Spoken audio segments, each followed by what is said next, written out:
Jair Bolsonaro anunciou também hoje o nome do 8º ministro que vai compor o governo. Ernesto Araújo vai ocupar a pasta das Relações Exteriores a partir do ano que vem.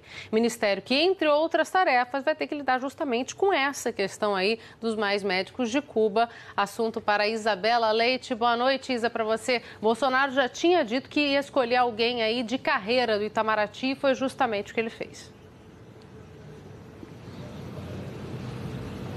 Isso mesmo, Cecília. Boa noite para você, boa noite a todos. Bom, Ernesto Araújo tem 51 anos, mais 29 anos na carreira da diplomacia e, como você disse, já começa então essa nova gestão em 2019 com assuntos espinhosos, essa questão dos mais médicos. Também Jair Bolsonaro, pela primeira vez que falou aqui no Centro Cultural Banco do Brasil, que é a sede da transição, comentou muito a respeito do posicionamento dele em relação à crise na Venezuela, como ele vai se posicionar daqui para frente. Então são assuntos polêmicos, espinhosos, que Ernesto Araújo vai ter que encarar daqui para frente como o futuro ministro das Relações Exteriores. Os dois conversaram com os jornalistas agora há pouco aqui no CCBB. Ernesto Araújo, inclusive, disse que fará uma política efetiva em função do interesse nacional, entre aspas, tornando o Brasil um país atuante, próspero e também feliz. Além disso, Jair Bolsonaro já deixou bem claro, sinalizou que é importante que ele incremente a questão de negócios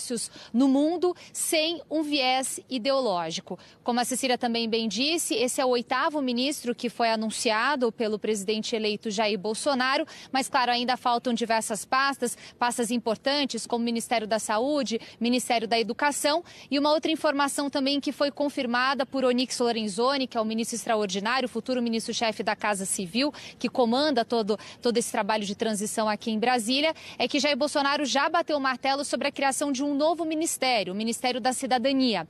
Rapidamente, só para a gente explicar como é que funcionaria esse ministério. Ele vai englobar áreas de desenvolvimento social, direitos humanos e também o combate antidrogas, além possivelmente de uma parte do Ministério do Trabalho, mas isso ainda não ficou claro, isso ainda não foi definido por Jair Bolsonaro.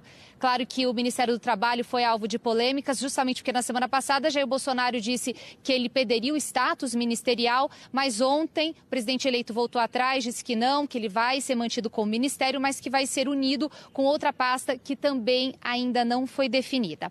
Mas fato é que hoje, no segundo dia da segunda visita de Jair Bolsonaro aqui em Brasília, depois de ser eleito, ele anunciou então o 8º ministro, o ministro das Relações Exteriores, e também falou pela primeira vez com jornalistas aqui na sede da transição. A gente tem um trecho, então, dessas entrevistas que foram concedidas agora há pouco. Por favor. Certo.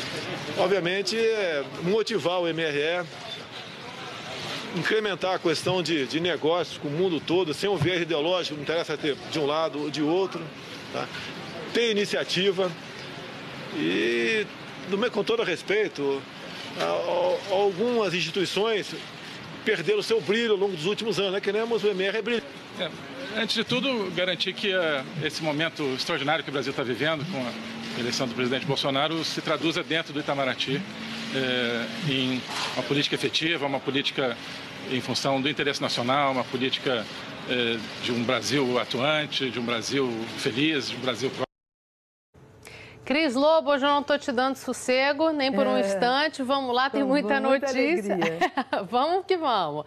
Não faz nem 2 horas que Ernesto Araújo foi anunciado aí como ministro. O nome dele já está causando polêmica, porque ele é dono de um blog que fez campanha para o presidente eleito Bolsonaro e, além disso, fez também duras críticas ao Partido dos Trabalhadores, né? É sim, Cecília. Eu acho que a escolha de Ernesto Araújo ele condiz muito com o novo governo que vai se instalar a partir de 1º de janeiro.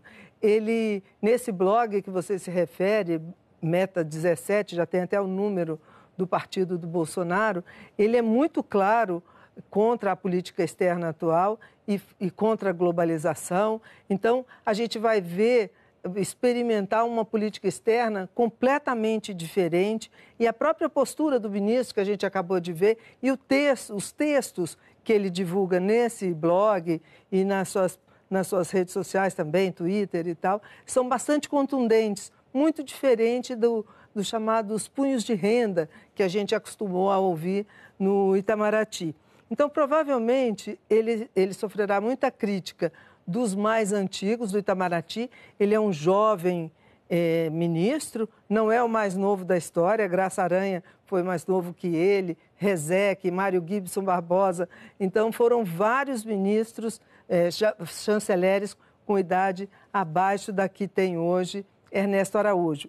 Então, mas ele tem uma contundência que nenhum desses teve na diplomacia. Então, eu acho que vai ser surpreendente e, para constar, ele conversou com a família Bolsonaro algumas vezes, com o presidente eleito ontem e hoje. E hoje, ao meio-dia, quando o presidente Bolsonaro recebeu um telefonema do secretário-geral da ONU, Antônio Guterres, ele já estava na sala e ao lado direito, do lado direito do presidente eleito. Então, já assumindo a postura de ministro chanceler. Para quem não sabe, é um dos ministérios mais antigos. O mais antigo é o da Justiça, que fica à esquerda, e o das Relações Exteriores fica do outro lado.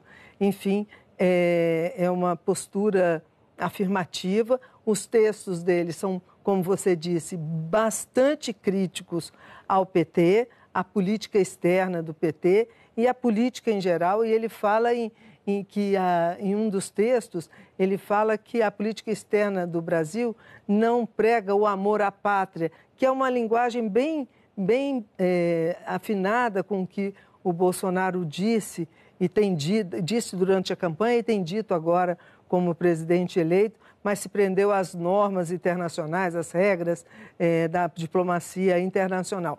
Enfim, nós vamos ver uma diplomacia completamente diferente e ver o que vai restar disso. Agora, sem dúvida alguma, o presidente já precisava ter um chanceler ao seu lado diante de tantos conflitos que tem gerado declarações dele próprio e até de ministros do governo, como Onyx Lorenzoni, que sem mais nem menos deu uma pataquada muito forte e acabou gerando um problema com a Noruega, que é um país que faz doações importantes de recursos para a preservação do meio ambiente no Brasil, das florestas. E ele fez uma crítica muito contundente, foi até convidado a ir à embaixada pelo embaixador norueguês aqui em Brasília. Então, isso ele pode ajeitar um pouco mais esse ambiente de declarações contundentes do governo, presidente e seus assessores mais próximos. Cris, eu vou te dar um até logo por enquanto, que pode ser que você volte com a gente ainda nessa edição. Vamos acompanhar aqui. Qualquer coisa, nos encontramos já já. Obrigada por enquanto, viu?